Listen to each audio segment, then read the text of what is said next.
Hello, hello. Welcome to the May live stream for Primary Focus. I'm glad that you're watching today, whether you are watching with me live or you caught the replay. I just want you to know how glad I am that you are here today. I'm working with some funky lighting here. I film next to a window and there's like a huge storm right out my window. So if I'm getting light and dark and stuff throughout this, just know that that's what's going on. Probably something that you would notice if you make more videos, maybe not as much if you're just tuning in for some advice. All right, well, if you are watching with me, I'd love it if you hopped into the chat and let me know what book you are reading these days. Let me just touch something real quick here.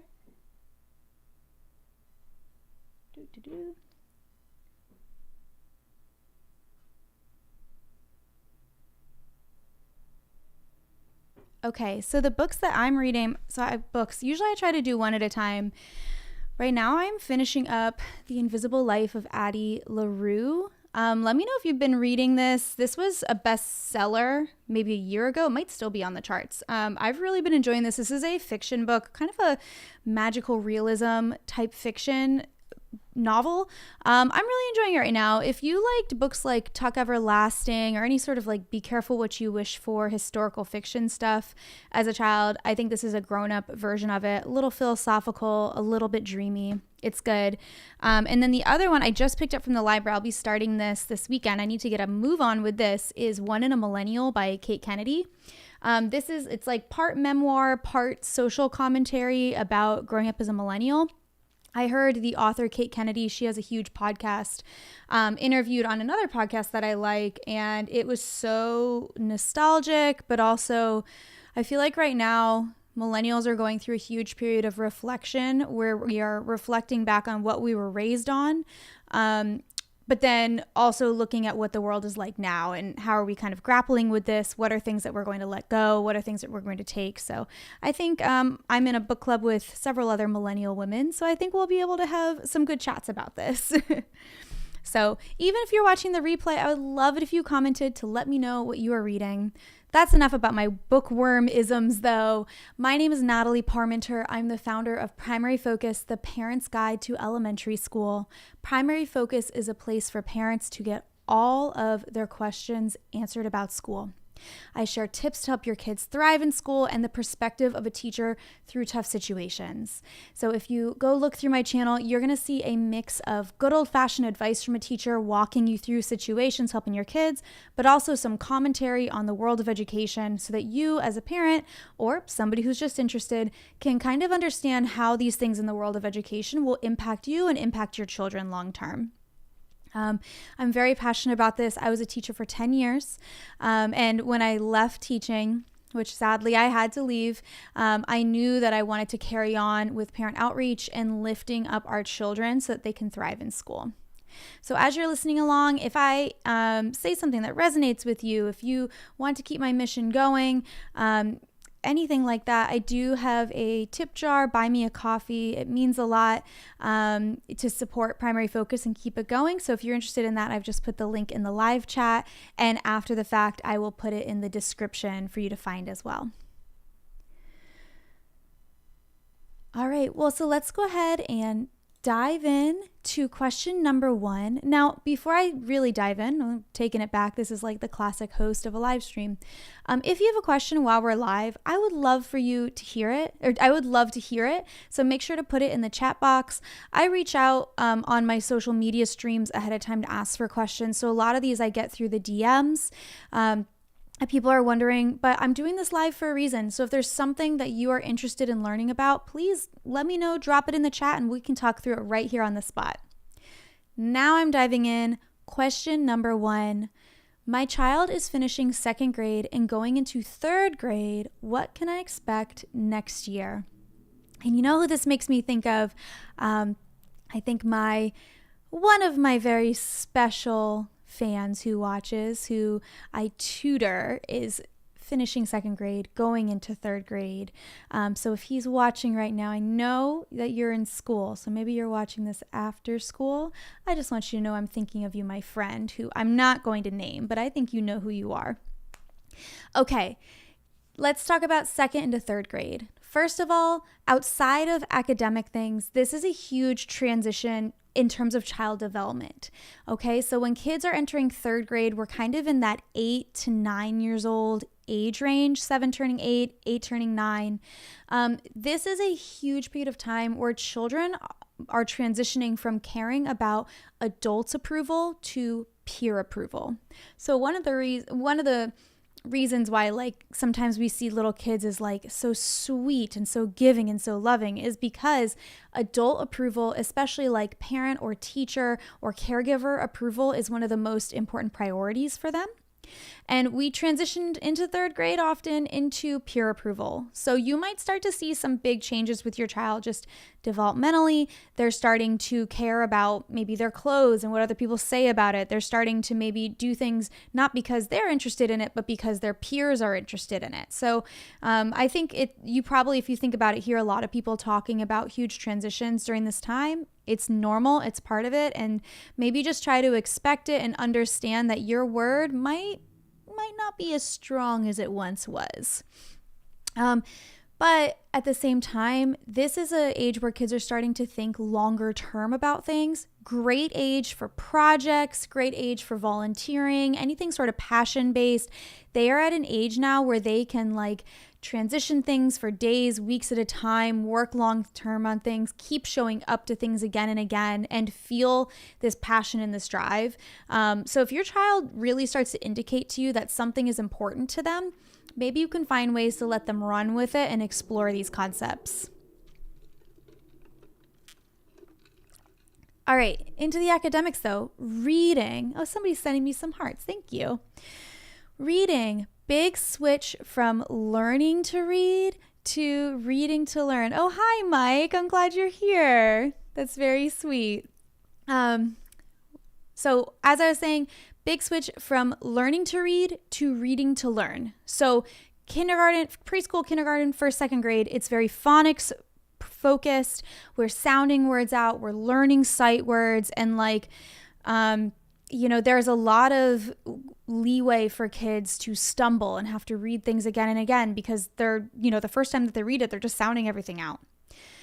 In third grade, there is an expectation that your child knows how to read. Yes, they're going to continue to collect more difficult words, learn more difficult spelling patterns and things, but they know enough, they should know enough words and enough information that they can actually crack into some pretty dense pieces of text and really read it. And so instead of reading something to practice reading, we are actually learning from it. This is why we see a lot of the state tests starting in third grade as well too, where they're doing comprehension.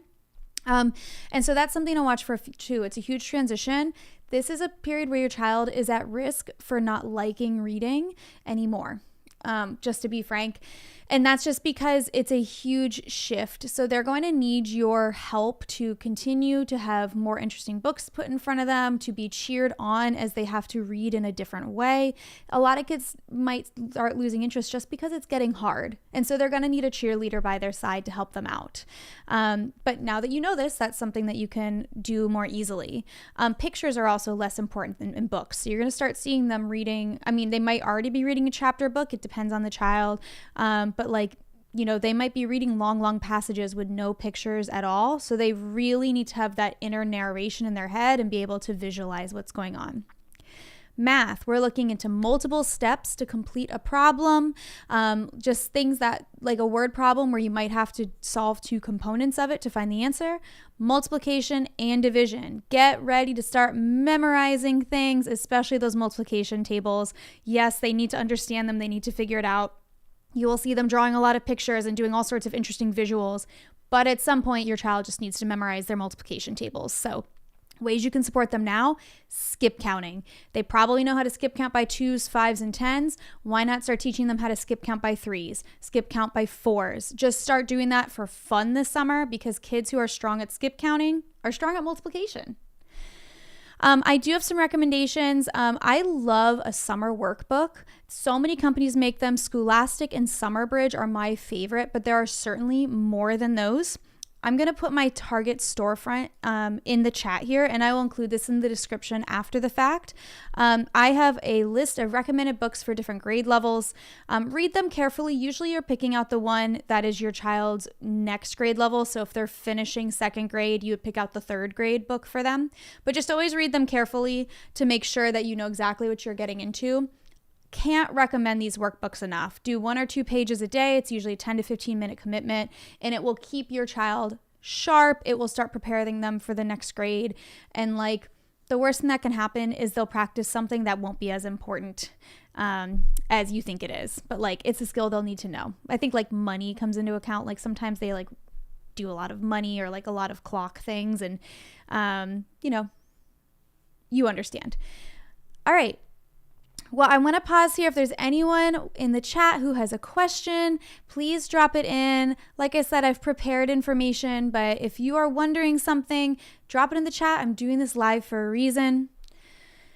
If you are watching the replay later, hopefully you have dropped in maybe a book you're reading or a question I can cover in a future live stream. I do one-on-one calls with families as well. So if you have a question, something you're sitting on, a decision you're trying to make, I would love to work with you directly and just talk one-on-one, especially if a live stream is not your kind of, you don't want to put your business out here on a live stream. I understand. You can absolutely get the ball rolling by emailing me hello@primaryfocus.tv, and I would love to work with you one-on-one to help out you and your child. Our next topic we're going to talk about is something I'm extremely proud of and I'm so excited to tell you about, and that is the course Prepare Your Child for Kindergarten. I got my master's degree from Johns Hopkins, and I've worked with Johns Hopkins to create a course that is happening for 5 weeks this summer. It starts mid-June, ends mid-July. I'm putting it into the chat right now. It will be in the description. This course is very near and dear to my heart. It is based off of my experience teaching in kindergarten, understanding what kids need for that strong year. It is science-based. It is everything that you are going to need to prepare your child for kindergarten. So let me tell you a little bit about it. We will talk about, kindergarten expectations. When we went to kindergarten, it was very different. Kindergarten is extremely rigorous in the United States now. Those kids are working. They're having a full day of school. Yes, they will have fun. Yes, they'll get to do, exciting things, have a little magic in the classroom. But I mean, these kids are going to work now. You'll be amazed at what kids can do by the end of kindergarten. So we'll kind of talk about those things so that you understand the expectations and can also understand if your child is having the kindergarten experience that you want them to have. We'll get into social emotional skills. This is more than just use your manners and say sorry. We're talking about independence. We're talking about problem solving. We're talking about experiences your child should have before entering kindergarten that will put them at an advantage. We're going to get into math. I've been working on writing the math lesson for this course. It's going to be so fun, very hands-on, all sorts of things that you can do with materials you already own at home to prepare your child for math. I'm linking everything to how it will be long-term as well too, so that you can understand we're doing this in kindergarten now so that when they're in third grade, they will have some foundational skills that will help them multiply, right? Everything that I do, I want you to see the long-term and how these things connect to each other and how they build. Sometimes I think parents get frustrated with school because their kid is bringing stuff home and they don't understand the big picture or why this skill is relevant long term. So I'm going to help you kind of see those things so you understand what to emphasize, and if your child is strong in a certain area, what you can do next, and if they're maybe a little weak in a certain area, how you can bolster them and lift them up. And of course, we'll get into the literacy as well. I am so excited about this course. It will be Wednesdays, mid-June to mid-July. You can attend live with me on Zoom, or you can catch the replay. The price is really good. It's $100, you guys, for five weeks of classes, one-on-one attention with me. That is, if I was hosting this on my own, I wouldn't be able to have it that inexpensive. But because I've teamed up with Johns Hopkins and they are providing me the platform to put it on and, some of the advertising and things like that, we're able to offer it at a really, really good price. So I hope you enroll. I hope to see you there. And my incentive to you is if you enroll and you found me on YouTube, through my newsletter, through Instagram, however you found me, let me know you enrolled and I will give you a free one-on-one call. And that's a call you can use now. That's a call you can use 2 years from now when you need help. But because you enroll in the course, I will give that to you, which is, just a huge extra value on top of the course that you would take. So if you have any questions, either now in the live or after in the replay, please put them in there. If you're wondering it, somebody else might be wondering too. And I will make sure to include the course, but it is the Johns Hopkins Odyssey course, Prepare Your Child for Kindergarten.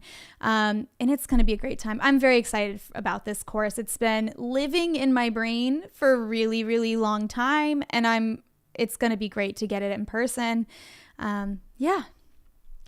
All right. What you don't see right now is just this direction here, that's my left, is a little kitty cat who is deep in a nap, who just had a little snore and rolled over. So the rest of us are up and at 'em right now, and it is cat nap time over here in my house. I wish I could turn the camera, but my whole setup, it's not something to be done live. But I have a sweet little black cat, Jet, who is along for the ride this afternoon. All right, well, let's hop into question number 3, or topic and question number 3. This one made me laugh. For the first time ever, I put out on Threads that I was going to be doing a live. I've been getting more active on Threads, if you want to find me there. And I said, does anyone have a question for my live stream? The answer that I got was, keep your children at home if they are sick. So I don't know if that's a question. I asked them for some follow-up. They did not get back to me. But what I'm going to say to that is, yeah, I do agree. Keep your children home if they are sick. Okay, you guys? And I know that that's not always easy to do, but, if your kids are sick, keep them home. My advice to you is also understand that if your child is entering kindergarten and first grade, or they are starting a new school that they haven't been to, they're going to get sick a lot that year. Imagine every school is their own little petri dish of germs. The longer they're at that school, the more used to the germs they are going to be. But even if you move to the school next door to your school, it's going to be a whole new petri dish. So just save up that PTO. Talk about work from home, and understand your baby is going to be very sick all the time. And all I can encourage you to do is teach them to wash their hands and get a flu shot. Question number 4. This one made me happy. Are you making another banned book video? I love making banned book videos. I think I've made 4. It might be more. I know I've made some shorts about them too. Yes, I am making more banned books. I'm going to put into the chat. This is a playlist, and I should make a banned book playlist, but this is what I have right now. But you'll see there's a whole bunch of banned book together in the playlist. I'm aiming for a June release, probably late June. Banned books 2024, but these are going to be books that people attempted to ban or did ban in the 2023-24 school year. So the school year that's wrapping up right now.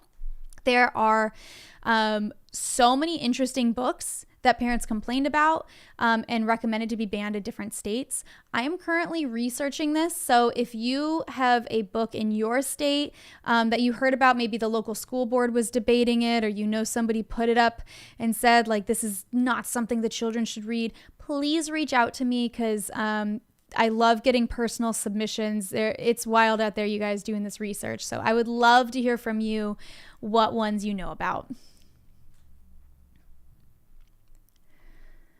Okay. Question number 5. My child is starting kindergarten this fall. He's had the same teacher for pre-K the last 2 years. He's really shy and he's really attached to his current teacher. How can I help him transition to his new school? This question breaks my heart, because I know if you've got a shy little guy, he's probably bonded so well with his teacher. How special to have a teacher for 2 years that your child is so close with. And I would imagine maybe you've gotten close with that teacher too. So this is a big transition. I don't know if this child's going to be in the same school or a different school, but either way, I mean, even if it's the same school, kids don't really get to interact with other teachers during the day. They're on their set schedule day after day. So I've got a few ideas to help your child out with this. The first is, the goal here is that you want your child to be comfortable in school, right? Like, we can't guarantee that he's going to bond with his new teacher, though he probably will. Most kindergartners bond with their teachers because developmentally at this age, they are seeking the approval of adults. And they also they're very used to, like, sometimes as a kindergarten teacher, I felt like an additional parent to them. Of course, I would never take on that role, but like, they loved me. Like, they got very sweet and very affectionate. And like, I know that kids really do bond with their teachers, different levels depending on different kids. So, but what we want is your child to be comfortable in school. We want them to come and go smoothly. We want them to feel like they have a place in that classroom, okay?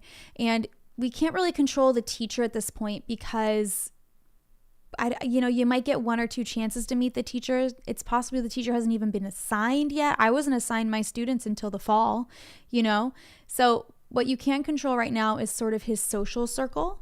So what I would do is, if you're able, maybe try and find some other kids that are entering kindergarten at the same school. Even if they're not in the same class, like, it's likely that they will see each other at recess or in the cafeteria and just feel familiar. Even if they bond now and they don't ultimately end up getting to be in the same class, I think it can just kind of make that comfort level go down of like, okay, there's 2 of us that are going to be going through this together. And in addition to social events, I would really try and get connected with the school. If you aren't sure what's going on, I would email like the school administrator, whoever's, maybe running the front office, email them directly and ask if there are newsletters that you should be on and ask how to get on those newsletters.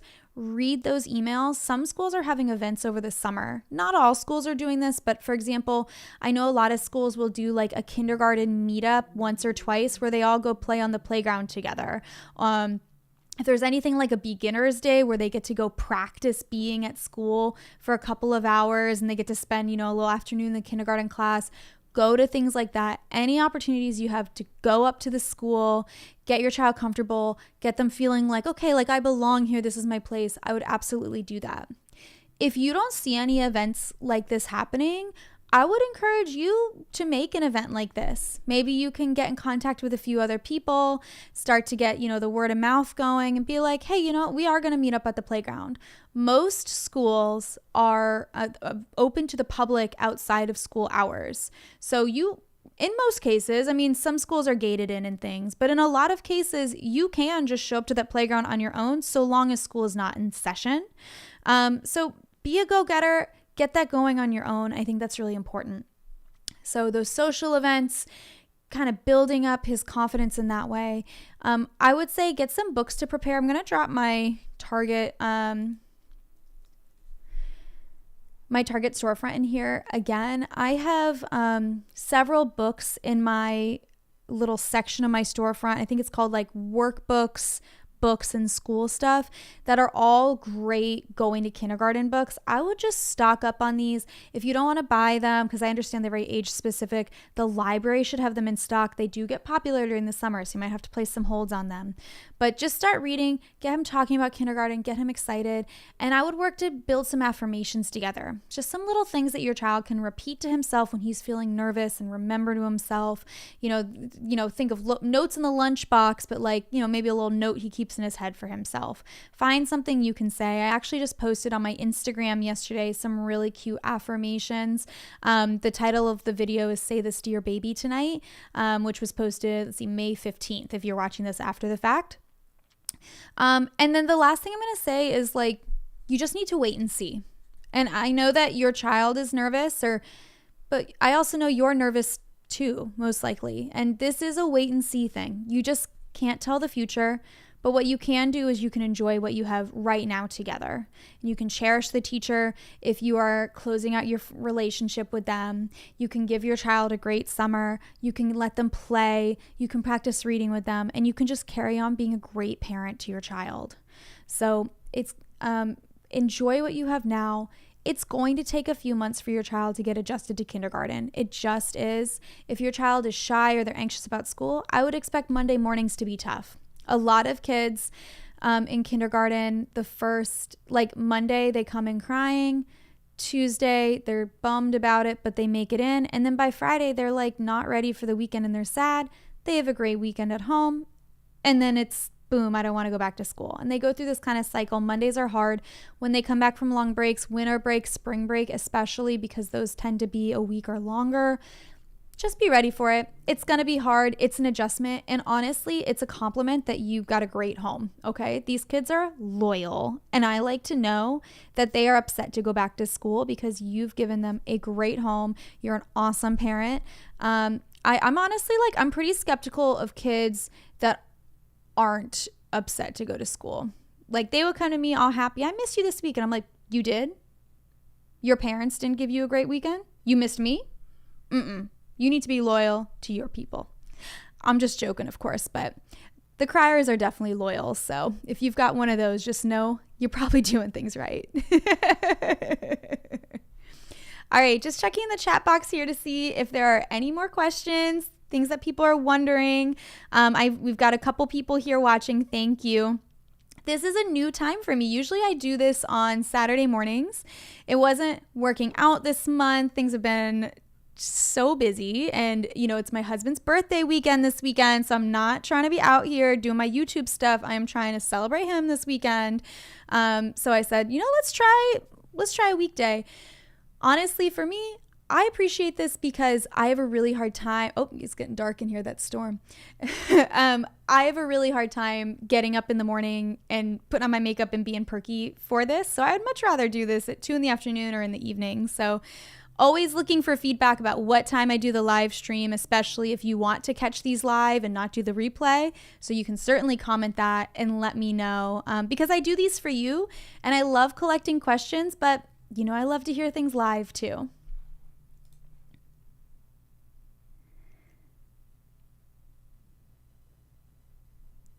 So if you're watching right now, Primary Focus is a YouTube channel primarily, but you can find me other places too. Let me take a sip. You can find me other places too. I have a newsletter, which I would love for you to sign up for. I will put all this in the description.